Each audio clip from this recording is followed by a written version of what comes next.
நான் அந்த அர்த்தத்துல சொல்ல. நீ எதுவும் சொல்ல வேண்டாம். அந்த அளவு ஏமாதான் பாக்கும். வீட்டெல்லாம் நல்லா தான் பாத்துக்கிறாப்ல. மீனா ஆமாங்க. ஆமா மாமா, நல்லாதான் பாத்துக்கிறாருன்னு சீதா சொன்னா. நான் பொண்டாட்டியை நல்லா பாத்துக்கிட்டா சரிதான். எங்க நம்ம வீட்லயே மூட்டை மூட்டையா பிரச்சனை இருக்கு. இவ தங்கச்சி வாழ்க்கை எப்படி இருந்தா உங்களுக்கு என்னங்க? முதல்ல உங்களுக்கு எதுவும் தர முடியாதுன்னு சொல்லுங்க. என்ன தர முடியாதுன்னு சொல்ற? எதை பத்தி சொல்ற?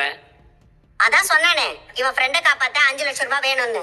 இவன் உங்ககிட்ட தான் கேட்பான். அத்தை, அந்த பையன் உங்களுக்கு வேண்டாம்.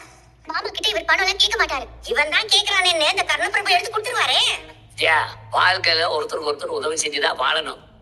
யாருடைய உதவி இல்லாம யாரும் வாழ முடியாது.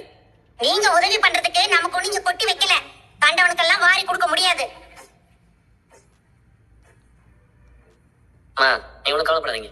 நான் எனக்குன்னு கூட இங்க எதுவும் கேட்க மாட்டேன். யாருக்காகவும் கேட்க மாட்டேன். என்கிட்ட இருந்தா கொடுப்பேன். உங்ககிட்ட 5 லட்சம் பணம் இருக்கா? உன் அளவுக்கு எனக்கு வசதி இல்லடா.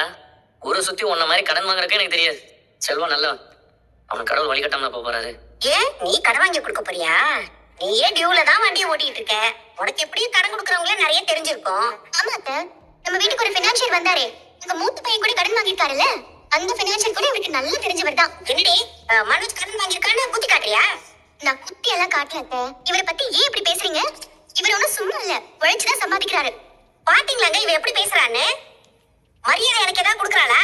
அதுக்கு தகுந்த மாதிரி நீயும் நடந்துக்கணும். யாரா இருந்தாலும் ஒரு அளவுக்கு தான் பொறுமையா இருப்பாங்க. நீ மீனாவை திட்டினு வச்சுக்க, அமைதியா தான் இருப்பான். ஆனா முத்துவ திட்டினாவ எப்படி பொறுமையா இருப்பான்?